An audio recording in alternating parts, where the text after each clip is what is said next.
Look around you carefully tonight. Some women no longer carry that fragile voice that asks.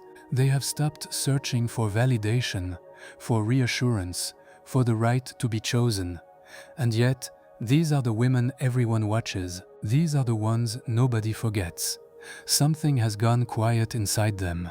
Not the voice, not the heart, but that small outstretched hand, which for years kept asking for attention, for tenderness, for one more explanation, one more proof, one more glance. One ordinary morning, without any announcement, that hand simply fell back to its side.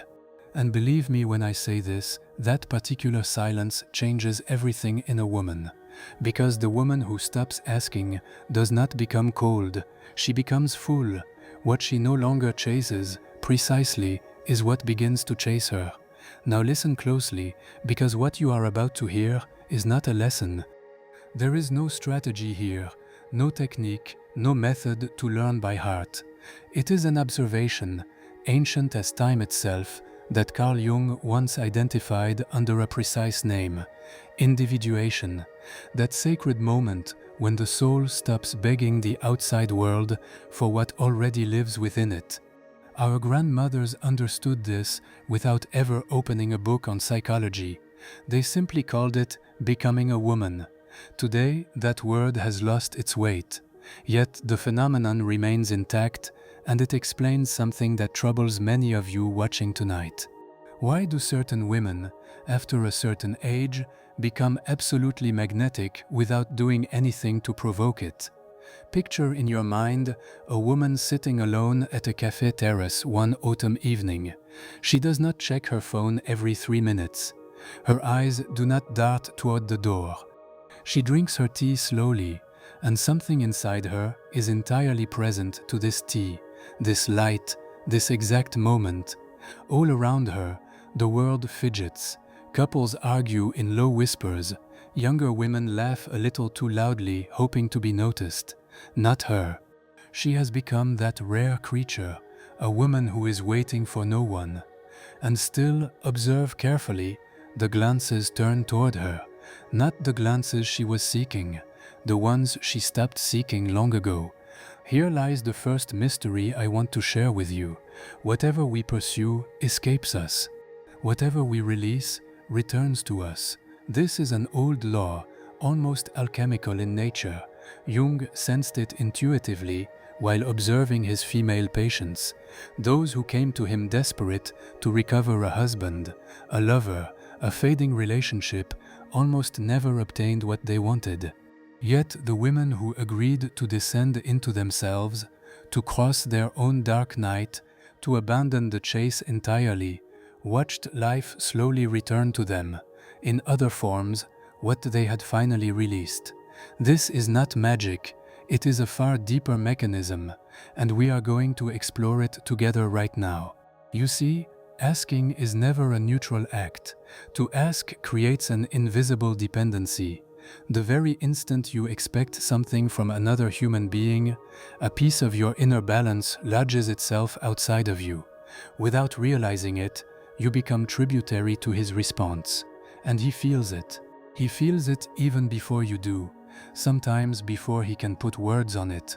There is a slight tilt of your soul toward him, a silent waiting, an unspoken need that nonetheless radiates from your entire being. The effect is almost always identical.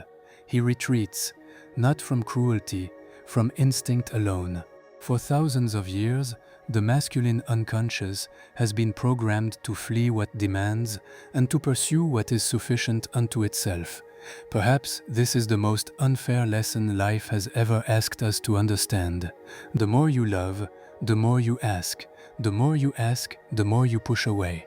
And the day you finally collapse from exhaustion and stop asking entirely, the other returns, intrigued, almost frightened by this new absence he perceives within you. There is no game here, no manipulation, no calculation, no clever strategy. It is the physical law of souls. Water does not flow toward what overflows. It flows toward what has depth. Now hear this second wave carefully, because many women miss it. A great difference exists between asking for nothing and refusing everything. Wounded by years of unanswered waiting, many women collapse into a fortress. They tell themselves they no longer need anyone, that they will never cry again, that no hand will ever stretch out from them again. This armor, they believe, is their freedom. It is not. Such a fortress is a more beautiful prison, but it remains a prison. To refuse is still to be in relation with what one refuses. The woman who declares too firmly that she needs nothing is still asking in truth to be proven otherwise. True psychological self-sufficiency has nothing to do with hardness. Imagine instead a deep lake on a windless night. The water is calm, not because it has shielded itself from storms, but because it has become deep enough that storms no longer disturb its surface. Such a woman can welcome love, tenderness, the companionship of a man, and even desire him profoundly. Yet her balance, her center, her quiet joy of existing no longer depend on his presence or his absence.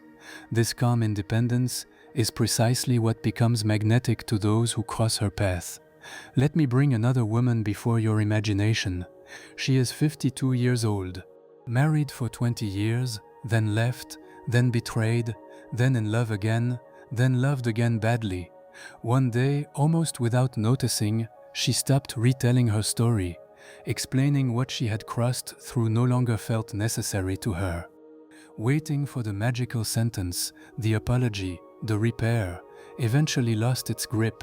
She began cooking for herself as if she were welcoming the most important person in the world. Her sheets were changed every Sunday evening, simply because she loved sleeping in clean linen.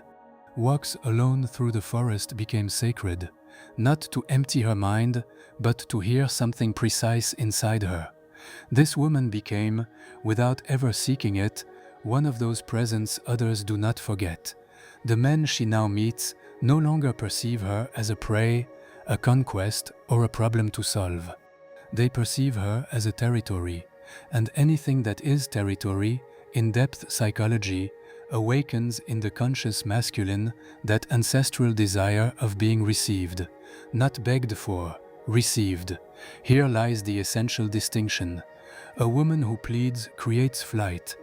A woman who receives or chooses not to receive according to her own measure fascinates. She mirrors back to the man his own responsibility of being worthy of what she offers.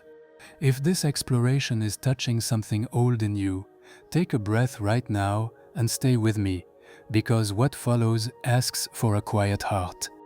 And if you feel that what we are unfolding tonight deserves to be heard again, slowly, in your own rhythm, perhaps it is time to let this voice find its way back to you in the future, simply by following along.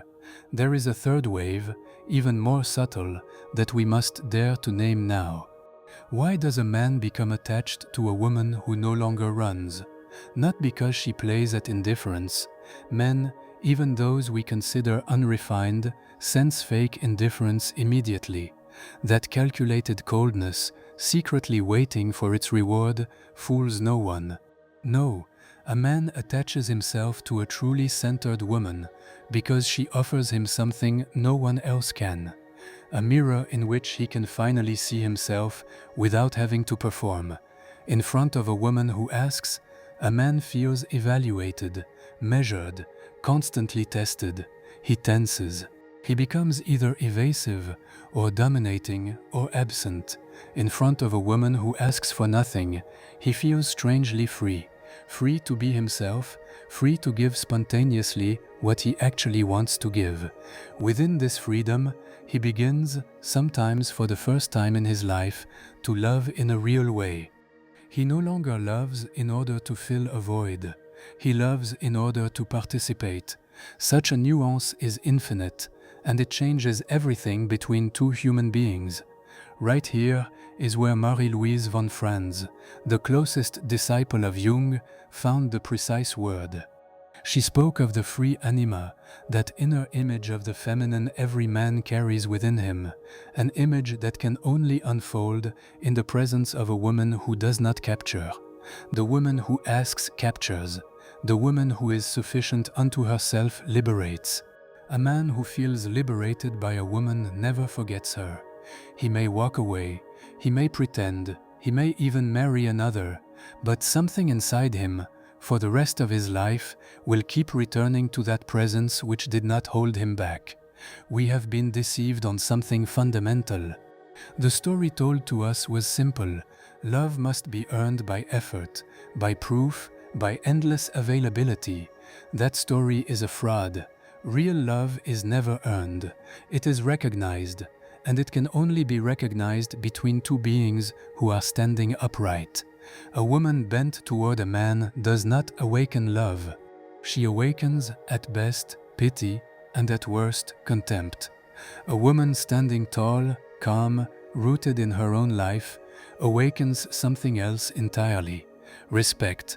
From that respect can be born, sometimes, something that resembles authentic love. There is a fourth wave to consider, and this one is more inward still. It concerns what happens inside the psyche of a woman at the exact moment she stops asking. There is no snap of the fingers here, no decision taken one morning in front of the mirror. It is a long process, often preceded by a wound, a profound fatigue, a disappointment that lasted longer than it should have. Then, one day, something gives way. Not her faith in love itself, only her faith in the necessity of begging for love. From that instant, a woman enters what Clarissa Pinkola Estes called the return to the inner forest. She finds again parts of herself she had abandoned in order to please, to reassure, to be chosen. Her own silence returns to her. Her righteous angers come back.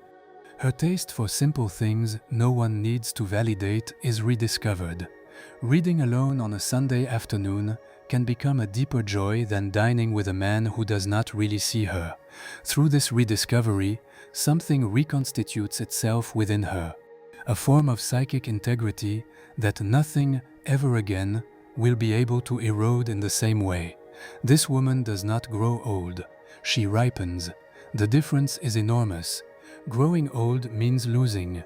Ripening means becoming denser, more concentrated, more essential.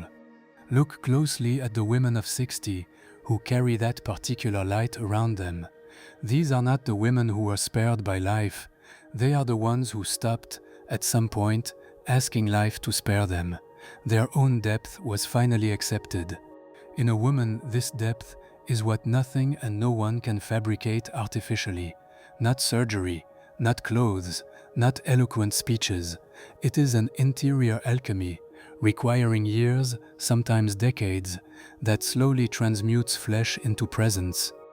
Now we arrive at a fifth wave, more discreet, more intimate, that we must speak about gently, the question of desire. Many women fear that if they stop asking, they will become cold, dry, disembodied. The exact opposite happens. A woman who no longer asks has not extinguished her desire. She has only stopped making it depend on a single man, a single gaze, a single answer. Her desire becomes fluid, deep, sovereign. Sharing it remains possible, keeping it for herself equally possible. What changes is that her desire no longer dictates the terms of her existence. This is precisely what makes such women so troubling for the men who meet them later in life. In their presence, men sense an erotic dimension they had never perceived in younger women, more available, more eager to please. There is a fire which does not need to be lit by them, a fire already burning on its own terms. Before such a flame, either a man approaches with reverence or he withdraws, conscious of not being equal to it. Either way, the woman loses nothing. She had wagered nothing. Here, then, is what very few will dare to tell you, and it is the tipping point of everything we have explored together. A woman who asks for nothing lacks nothing. This is precisely what makes every conscious man understand that she could be missed by him. Read this sentence again in your mind, slowly. It contains the key to everything. As long as you ask, you signal a lack. Nobody runs toward a lack. The day you stop asking, you signal a fullness. In the order of souls, fullness is the rarest and most desirable thing in the world. Not because it refuses anyone, because it needs nothing to be what it is.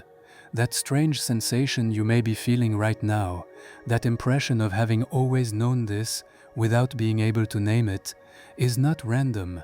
It is your unconscious recognizing a truth which already lived inside you. The only thing missing were the words. Now you have them. Whatever comes next in your life will no longer be quite the same, because we do not return backward once we have seen this. We do not become again the one who extended her hand, once we have understood that this very outstretched hand was driving away what it was reaching for. Allow this truth to descend into you, slowly, the way one lets a strong tea infuse. Make no abrupt movement. Decide nothing tonight. No inner manifesto needs to be drafted. Simply let this idea find its proper place inside you, near the other silent truths you have carried for a long time. In the days that follow, you will notice certain situations appearing to you differently.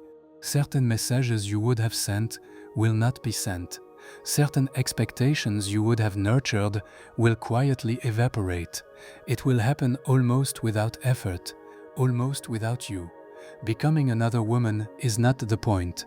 The point is becoming again the woman you were before you learned to ask. The child who played alone and found it enough. The adolescent who walked through the night with that impression of being held by something larger than herself. This woman has never disappeared. She has been waiting, beneath the accumulated layers of expectation, for you to return to her.